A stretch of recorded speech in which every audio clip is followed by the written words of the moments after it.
Baik, bismillahirrahmanirrahim. Kita boleh start bila-bila masa sebab time is already 9:02 now. Okay, so we should start. Okay, bagi mereka yang dah masuk, Alhamdulillah sempat lagi anda bernafas sampai malam daripada pagi tadi sampai sekarang. Jadi kita berarti sudah diberi minimumnya 12 jam untuk hidup selepas kita bangun tidur daripada semalam. Maka saya nak tanya, macam mana perasaan you punya aura ataupun spirit you. Tapi yang penting malam ni kita nak cerita macam mana you rasa tulang you, macam mana you rasa you punya infrastruktur you tu masih lagi teguh tak, masih lagi kuat tak. Okay, sebab ada kaitan dengan apa yang kita nak cerita pada malam ini. Nombor satu. Nombor dua, ada sesiapa yang ada degupan jantung yang kurang steady ataupun terlalu cepat, tak rendah ataupun terlalu tinggi, pun ada kaitan dengan apa yang kita nak cerita pada malam ni. Ada siapa yang moodnya rasa terlalu down, rasa murung, ataupun terasa happy all the time, senyum sokmo walaupun dipaksa. Tapi tak apa, sekurang-kurangnya you sedar yang you kadang-kadang kena dipaksa juga. Kalau tidak, asyik murung aja. Betul tak? Ini pun ada kaitan apa yang kita cerita malam ni. Sebab antara D3 dengan K2 ada peranan yang amat penting untuk sihat walafiat. Okey, kalau dah bersedia, ambil pensel atau pen dengan buku nota seperti biasa bagi mereka yang mengikut secara serius untuk menjadikan sebagai bekalan ataupun sebagai empowerment. Apa yang diberi maksudnya kuasa sendiri untuk belajar supaya you dapat orang kata apa, menghindari daripada kalau belum kena penyakit, dan kalau kena penyakit anda boleh menanganinya sekurang-kurangnya kalau penyakit itu masih peringkat awal. Baik, bismillahirrahmanirrahim. Assalamualaikum warahmatullahi wabarakatuh. Siapa tu? Khayani, Norin Arifin, Tikah pun ada, Miss Yus pun ada. Alhamdulillah. Baik, semua yang dah masuk ataupun bakal masuk, saya ucapkan selamat datang. Kita tekan share sambilan kita dengar, boleh? Okey, baik. Inilah cerita pada malam ini yang agak nak kata berat tak berat, tetapi bagi mereka yang belum pernah dengar orang panggil D3 dan K2, walaupun selalu kita ulang berkali-kali, tapi kalau you tak berapa nak belajar benda-benda macam ni, dianggap sebagai benda yang orang kata apa, scientific. Dan kalau terlalu scientific, kadang-kadang kalau rasa macam orang kata jauh daripada perkataan ataupun penggunaan jenama-jenama yang agak terlalu advance, kadang-kadang orang tak berapa nak lekat. So saya nak permudahkan pada anda, iaitu D3 kita selalu cerita tentang vitamin matahari. Okey, maksudnya datangnya selalunya daripada matahari, boleh juga datang pada makanan atau minuman, boleh juga datang daripada suplemen. Itu satu bahagian. Okey, 2D3. Okey, satu lagi dipanggil K2. Okey, K2 ni selalunya terlibat dalam proses apa yang dinamakan kalsium metabolism. Maksudnya metabolisme dari kalsium punya intake tu ada kaitannya dengan K2. Okey, dan dua-dua ni memainkan peranan yang penting, macam abang dengan adik. Siapa abang, siapa adik, kita boleh tahu pada malam ni. Baik, kalau dah bersedia. Alright, lagi sekali, Assalamualaikum warahmatullahi wabarakatuh. K3 bila digunakan nanti dalam badan kita adalah merupakan semacam kunci dengan kereta. Kereta cantik macam mana pun, kalau tak ada kunci, kereta tu tak boleh jalan. Jadi penting tak D3 ni? Itu konsep D3. Dia punya orang panggil seolah-olah kalau kita bandingkan analoginya semacamlah kunci dengan kereta. Alright, so kalau tak ada kunci tak boleh start. Tetapi bila dah start, faham? Kunci kereta ni boleh pergi ke mana saja yang dia nak. Okey, bergantung kepada pemandunya, betul tak? Jadi pemandunya itulah dinamakan K2. Jadi yang mana lebih mustahak sekarang? Kunci kereta tu ke ataupun pemandu kereta tu? Sebab pemandu kereta tu akan bawa kereta tu sama ada nak pergi utara, selatan, barat atau timur, betul tak? Nak pergi ke arah jalan kalau simpang, ke kanan ke kiri, betul tak?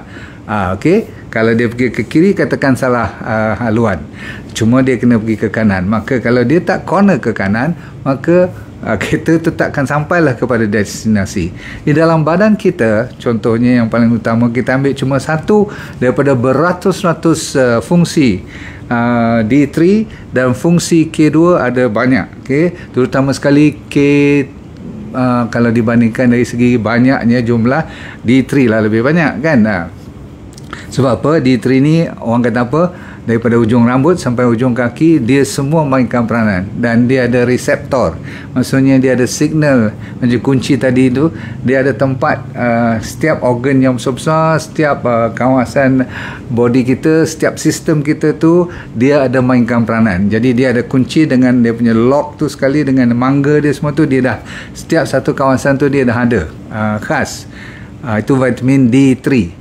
Tapi K2 pula, walaupun dia tidak ada kunci dan dia tidak ada sebanyak fungsi D3 tadi, okey, tetapi saya dah kata apa tadi, kalau D3 dibiarkan akan berterabur nanti, tidak ada haluan. Maksudnya direction untuk nak pergi ke mana dan nak letak kat mana, nak buat apa, bila nak stop, bila dah cukup, bila tak cukup, semua faham? Okey. Jadi daripada situ kita kena mainkan satu peranan yang antara beratus peranan tu dinamakan kalsium.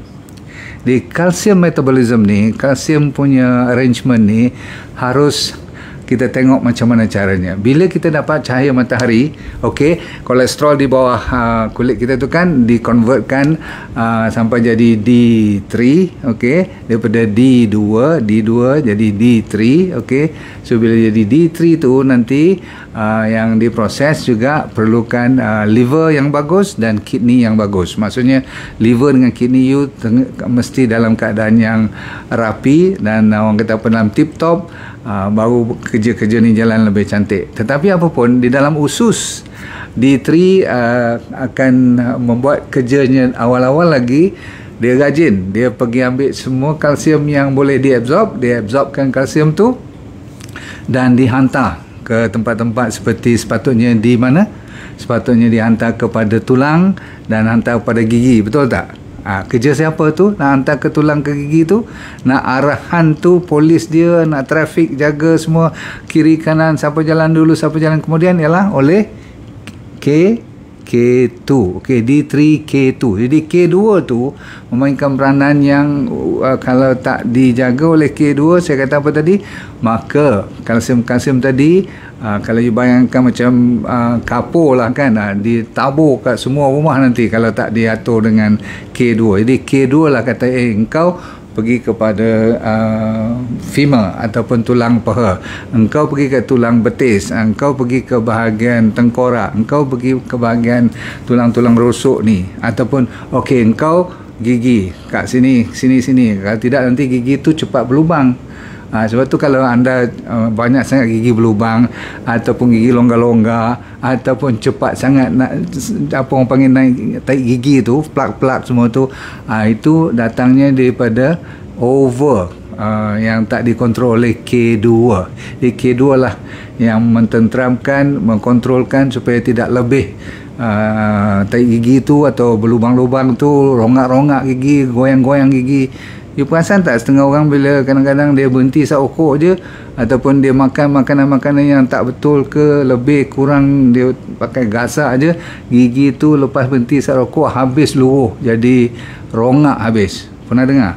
Lepas tu kalau cek pembuluh darah yang ke arah jantung, ada lekatan-lekatan calcification tu. Kadang-kadang dalam breast pun ada, orang perempuan ada kalsium. Apa tu maksudnya calcification? Boleh macam bertulang pula kat situ. Pernah dengar spur tak, kaki yang pagi-pagi tak boleh pijak tu, sampai sakit sangat tu, itu antara kerja-kerja siapa?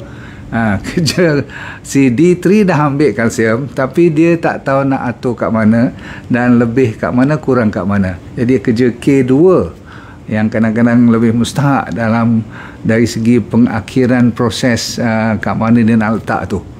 Okey, nak complete dia punya proses tu. Faham? So kadang-kadang kita tak dapat cukup K2. Kenapa? K2 ni ada sebenarnya ada dua jenis. Satu K1, lepas tu dia jadi K2, diaktifkan. Sebab K1 bagi mereka yang vegan, yang jadi vegetarian, selalunya dia banyak dengan K1. Orang yang makan banyak sayur, banyak greens, leafy greens, banyak ulam-ulam, mereka selalunya lebih kepada K1. K1 ni bagus untuk clothing juga, untuk wound healing. Kalau you luka, dia senang cepat kering ataupun senang dapat parutnya tu. Kalau tak cukup K1, dia akan susah nak berhenti perdarahan tu. Faham? Okey, so K2 dengan K1 mainkan peran. K2 lebih datangnya daripada makanan haiwan, maksudnya daripada organ food seperti hati, limpa, ataupun daging-daging lah, ataupun telur, butter, cheese, tapi kalau kita yang tak boleh makan atau tak digalakkan makan bahan-bahan macam tu, kita boleh pergi kepada tempe. Bagus, makanan-makanan yang diperam. Ni bagus untuk kita jaga K2, terutama sekali kalau ada miso soup Japanese punya style.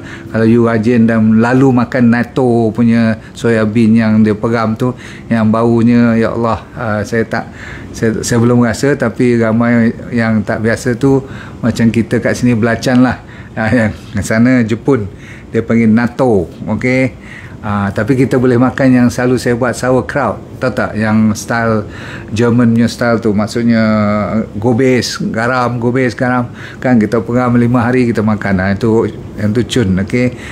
Jeruk-jeruk ni, cashew nut, buah tin, buah peach, pistachio, semua boleh. Delima, berry, avocado, ni semua ada K2. Plum, prunes, kiwi banyak K2. So K2 sos dia boleh, sama ada you vegan tak vegan pun tak ada masalah. Bagi mereka yang makan daging dan organ food, senanglah sikit sebab dia banyak dengan K2. Namun jangan risau, zaman-zaman sekarang ni dah ada suplemen D3 K2 yang baik-baik. Cuma you kena tahu dosage. Selalunya saya kata kalau boleh orang dewasa tu kena ambil lebih kurang 10,000 international unit, dengan K2 nya lebih kurang 100 mikrogram, cukup untuk sehari.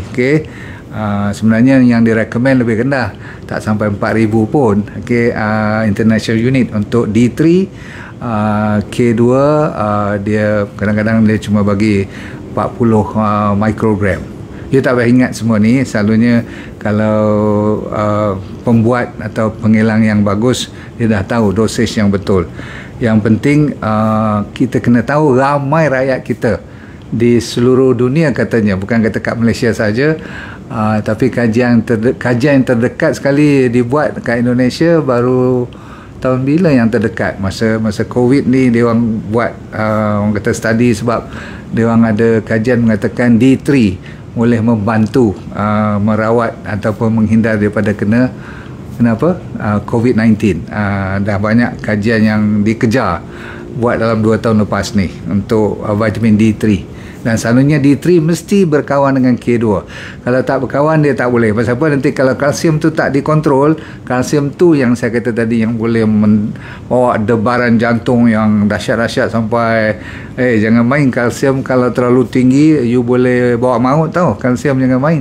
Kalau tak cukup, langsung tak boleh berfungsi pula badan kita, dan nanti tulang jadi osteoporotik pula. Sebab apa? Bila tak ada kalsium, body kita akan korek daripada tulang-tulang, especially kalau dah menopausal semua tu, dia mulalah tak cukup dia punya kalsium, dia akan ambil daripada tulang kita pula. So setengah orang dia minum susu banyak-banyak, dia ingatkan banyak kalsium. Tak, kalsium ada dalam susu, tapi disebabkan kalsium kalau terlalu banyak sangat pun tak bagus juga. Tetapi dalam susu, kenapa kita rasa tak sesuai? Sebab rupa-rupanya untuk orang kata hilangkan pH punya problem, acid dengan base, acid dengan alkaline tu kan. Kalau you ambil terlalu acidic, kalau ambil susu, maka dia kena ambil kalsium lagi, tak cukup dalam susu tu, dia kena ambil daripada tulang kita, masukkan. Bagi mereka yang banyak sangat minum susu, untuk nak jadikan stabil Sebab apa? Dia terlalu, orang panggil apa? Terlalu acidic. So jadi tuan-tuan sekalian, sos ataupun sumber makanan saya dah bagi list tadi. Untuk D3 datangnya pada matahari, okey, ataupun you ambil suplemen 10,000 international unit cukup, okey. Dan jaga baik tentang, kalau tak jaga antara D3 dengan K2. Jadi nak jawab soalan yang mana lebih mustahak, dua-dua sama mustahak, tapi yang mana yang lebih berfungsi daripada, kalau list tu berapa banyak, D3 lebih banyak, K2 tak sebanyak dengan D3, tetapi K2 dari sudut kalsium punya, nak jaga letak kat mana dan nak kuatkan tulang atau kan gigi semua tu, dia kena ada. Kalau tak ada, D3 banyak mana pun tak boleh pakai, bahkan bahaya. Sebab apa saya kata, kalau kalsium tak boleh dikontrol, bertebaran, dia akan merosakkan dan membawa maut kepada badan kita. Tapi kalau cukup balance, dia akan menjadikan body kita cukup cantik, cukup cun. Barulah orang cerita tentang masalah lain, magnesium ke, potasium ke, sodium ke, apa lagi, vitamin omega 3 ke, dah masuk, baru boleh kita orang kata apa, susuli. Kalau tak betul D3 K2 dulu, body kita tak akan sehat. Sebab apa? Nanti kalau classification tu naik lekat ke arteri, jadi block. Kalau jantung, heart attack. Betul? Boleh, kalau kat kepala boleh jadi apa? Stroke. Kalau banyak sangat nanti classification tu, nanti habis. Kidney pun boleh rosak, dia sangkut-sangkut. Stomach pun boleh rosak. Apa lagi, kornea ni, mata kita kalau ni tak balance di 3K2 tadi, kalsium tu boleh deposit kat mata kita pun. Kalau deposit kat mata, tahulah apa jadikan, boleh rosak dan buta pun. Lung, paru-paru, bahaya sangat kalau dah boleh sampai jadi apa orang kata, paru-paru pun dah berparut dan rosak nanti. Boleh faham semua ni? Okay, right. So kita tak nak lah pula nanti bermasalah besar, sebab selalunya K2 ni berkurangan bagi mereka yang ambil antacid selalu. Ni orang yang kena gastrik, dia suka makan anti-acid, dia senang kena apa yang dipanggil K2 punya deficiency. Orang yang ambil antibiotik pun dia punya K2 akan jatuh. Statin untuk nak mengurangkan kolesterol, habis you punya K2 nanti. Kalau ada masalah fatty liver, kalau masalah GIT untuk absorption, susah untuk mencernakan kalsium, susah pula K2 nak buat kerja, tak apa juga. D3 pun tak boleh tolong bantu nak absorb, nak tarik keluar kalsium.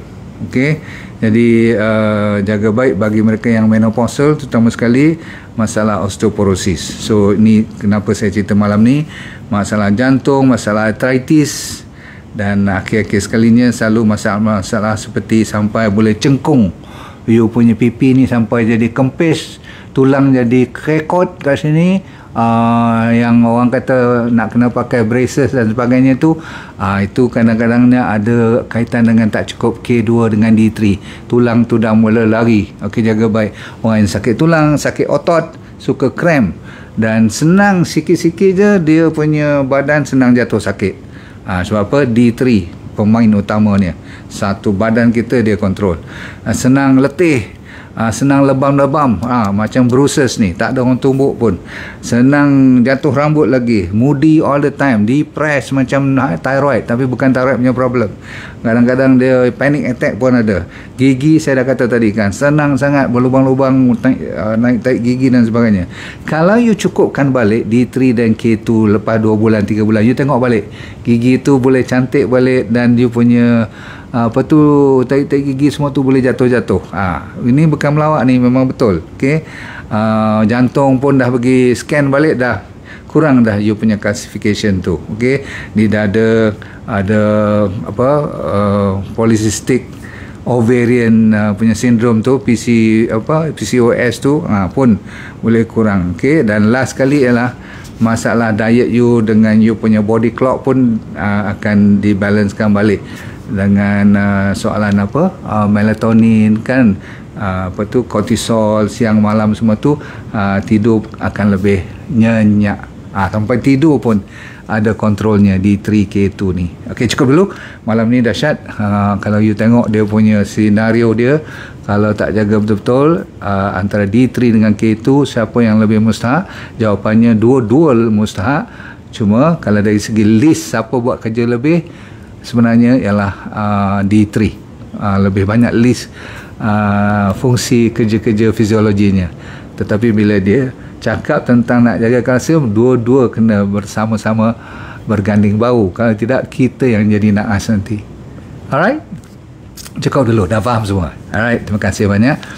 Saya nak ingatkan kembali, untuk kanak-kanak jangan lupa DND Kids ya, sebab zaman sekarang ni memang ada banyak ialah gejala-gejala seperti hand foot mouth disease, betul tak? Virus kita bukan habis lagi sekarang ni, walaupun orang dah mula relax, tapi ada juga dah naik balik sikit-sikit ke hospital tu. Jaga jangan terlalu kita lepas tangan. Seorang dewasa untuk immunity, saya kata berjala. Untuk kanak-kanak jangan lupa untuk menangani masalah virus, bakteria semua tu, ambil DND Kids. Boleh? Okey, nah nanti dalam sehari dua ni saya akan cuba lancarkan apa yang dinamakan K2 dengan D3 dengan semalam saya sebutkan semalam saya sebutkan omega 7 kan. So kita nak cuba buat kombinasi supaya you tak payah pening kepala nak cari banyak tempat. Boleh? Jumpa lagi. Saya doakan anda sihat walafiat. Semoga hidup anda bahagia di dunia, akhirat, syurga. Dan let go, feel good all the time. Bye.